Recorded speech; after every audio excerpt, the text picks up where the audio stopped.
নমস্কার বন্ধুরা, বিজিস কিচেন ক্রিয়েশনে সবাইকে স্বাগত। আজ আপনাদের সাথে শেয়ার করতে চলেছি একটি ইউনিক রেসিপি। এটা অ্যাকচুয়ালি আমি দিদা ঠাকুমা এদের কাছেই দেখে শিখেছি। মানে কি তখন দেখেছি, তারপর আস্তে আস্তে এটাকে আজ আপনাদের সাথে শেয়ার করতে চলেছি। শীত থাকাকালীন, শীত তো মোটামুটি চলেই গেছে, গরম পড়েই গেছে, কিন্তু এই সবজিটা থাকাকালীন বাজারে আপনাদেরকে অনুরোধ করব একবার এই রেসিপিটা বাড়িতে বানিয়ে খেয়ে দেখুন। গরম গরম ভাত দিয়ে কিন্তু অসাধারণ ভালো লাগে। আমি কিন্তু স্পেশালি এই জিনিসটা খাই না, ওপরে যে আপনারা দেখতে পারবেন সবজিটা খাই, কিন্তু সবজির ভেতরে যে ম্যাটেরিয়ালটা দেওয়া হবে সেইটা আমি খাই না, শারীরিক অসুবিধার জন্য কিছু। কিন্তু গরম গরম ভাত দিয়ে কিন্তু একদমই অসাধারণ লাগে।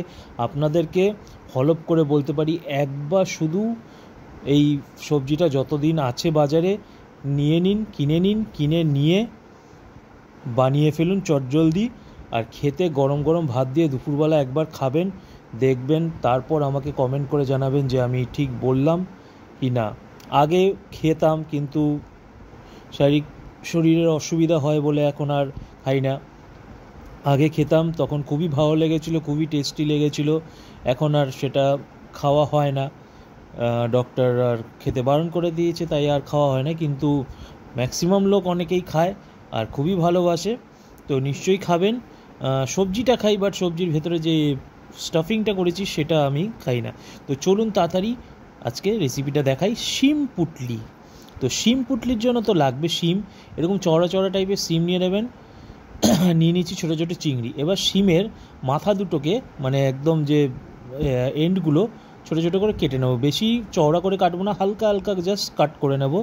তারপর এখানে একটা পেস্ট বানিয়ে নিচ্ছি, সিম্পল পেস্ট, কালো সর্ষে, নুন আর কাঁচা লঙ্কা দিয়ে একটা পেস্ট, যেরকম নর্মাল সর্ষে বাটার পেস্ট হয় ওরকমই পেস্ট করি। অতি অবশ্যই নুন দেবে, নাহলে কিন্তু কালো সর্ষে তেতো লাগবে। এইবার চিংড়ি মাছগুলো আমি একটু ধুয়ে রেখেছিলাম, ছোটো ছোটো চিংড়ি, বেশি বড় চিংড়ি নিই। এবার এই চিংড়িগুলোর সাথে এই পেস্টটাকে আর একটু সর্ষে তেল দিয়ে ভালো করে একটু মাখিয়ে রেখে দেবো, ওই 10-15 মিনিট, বেশিক্ষণ রাখবো না, 10 মিনিট মতন ভালো করে মাখিয়ে নেব। সুন্দর করে মাখিয়ে নিয়ে এভাবে আমি 10 মিনিটের জন্য রেখে দেবো। আর ওই 10 মিনিটে আমি অন্য একটি কাজ করে নেব, সেটা খুবই ইম্পর্টেন্ট কাজ, যেটা না করলে এই শিম পুটলি কিন্তু হবে না।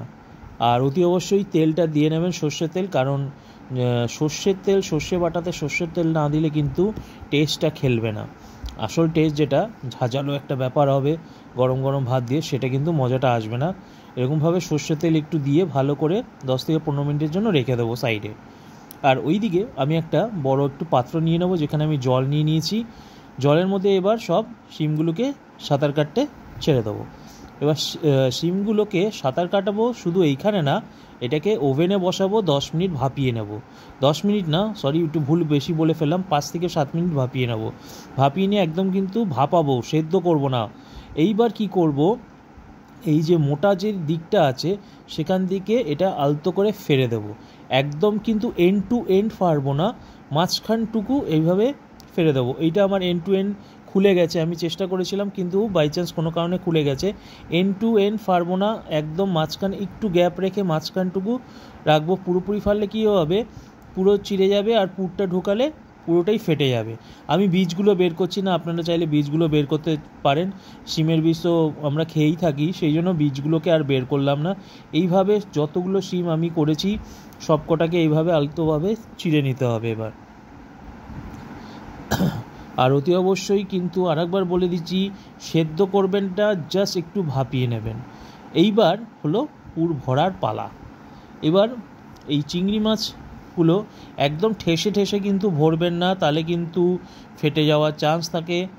সেই জন্য সামান্য একটু অল্প অল্প করে, কারণ ভেতরে বীজটাও আছে, সেই জন্য বলছি অল্প অল্প করে চিংড়ি মাছ যেরকম আপনারা চাইবেন, 2-3টে যতটা ঢুকলো তার উপর দিয়ে একটু ওই কাইটা যেটা থেকে যায় সর্ষে বাটার, সেটাকে একটু দিয়ে দেবেন।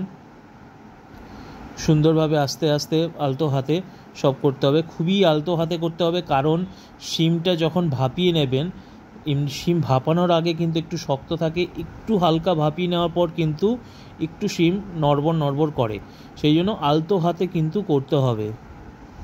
যাওয়া বেশি আলতো হাতে করতে গিয়ে আমি ক্যামেরার বাইরে গিয়ে পুরটা ঢুকিয়েছি, তার জন্য দুঃখিত, কিছু করে নেই। কিন্তু আরেকবার দেখিয়ে দিচ্ছি।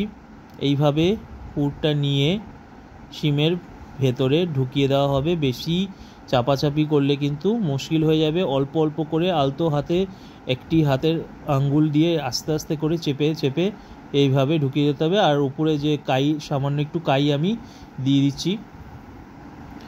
এইভাবে বাকি যতগুলো আছে সবগুলোকে কিন্তু আমি স্পিডে করে নেব। যতক্ষণ আমি পুরগুলো ভরছি ততক্ষণ আপনারা চ্যানেলটাকে সাবস্ক্রাইব করে ফেলুন, বেল আইকনটা অতি অবশ্যই ক্লিক করে ফেলুন। আর প্রচুর প্রচুর বন্ধু বান্ধব, আত্মীয় স্বজন, অফিস কলিগ হোক, বন্ধু বান্ধব সবার সাথে এই চ্যানেলটাকে শেয়ার করে দিন, লাইক করে দিন, আর কমেন্ট করে জানান কেমন লাগেছে। অতি অবশ্যই রান্না করে খেয়ে জানাবেন কেমন লেগেছে এই শিম পুটলি। এইবার বানাবো ব্যাটারটা। ব্যাটারটা খুবই সিম্পল ব্যাটার, যে কোনো বড়া বা কিছু করতে গেলে যে এই ব্যাটারটা তৈরি হয়, বেসন নিয়ে নেব, তার সাথে মিক্স করে দেবো ময়দা, কারণ ক্রিস্পি ভাবটা আনার জন্য। কালো জিরে অল্প ছড়িয়ে দিচ্ছি, হলুদ গুঁড়ো অল্প দিয়ে দিচ্ছি, লঙ্কার গুঁড়ো দিয়ে দিচ্ছি, স্বাদ অনুসারে নুন দিয়ে দিচ্ছি। ভালো করে মিক্স করে নেব প্রথমে শুকনো অবস্থায়, তারপর অল্প অল্প করে জল দিয়ে নেব। ব্যাটারটা তো ম্যাক্সিমাম বাঙালি বাড়িতে, যারা বাড়িতে বড়া বানানো হয়, চপ বানানো হয়, সবাই জানে কীরকম হয়। তাও একবার দেখে নিন কীরকম ঘনত্বটা থাকবে ব্যাটারে। বেশি কিন্তু পাতলা করে দেবেন না, আর একদম বেশি ঘন করে দেবেন না, তাহলে কিন্তু খেতে ভালো লাগবে না। খুব ভালো করে এবার ভালো করে এটাকে ফেটাতে হবে। যত ভালো ফেটাবেন তত কিন্তু এটা ফুলবে ভালো, আর ক্রিস্পিটাও খুব সুন্দর হবে। যেন ফেটানোটা হচ্ছে মেন। খুব সুন্দর করে যতটা ফেটাবেন তত কিন্তু ভালো ফুলবে আর ক্রিস্পি হবে। তো এইবার এখানে কড়াইতে আমি বসিয়ে দিয়েছি তেল। এইবার আলতো করে শিমটাকে নেব, নিয়ে এই ব্যাটারের মধ্যে চোবাবো, চুবিয়ে নিয়ে ছেড়ে দেবো গরম তেলে।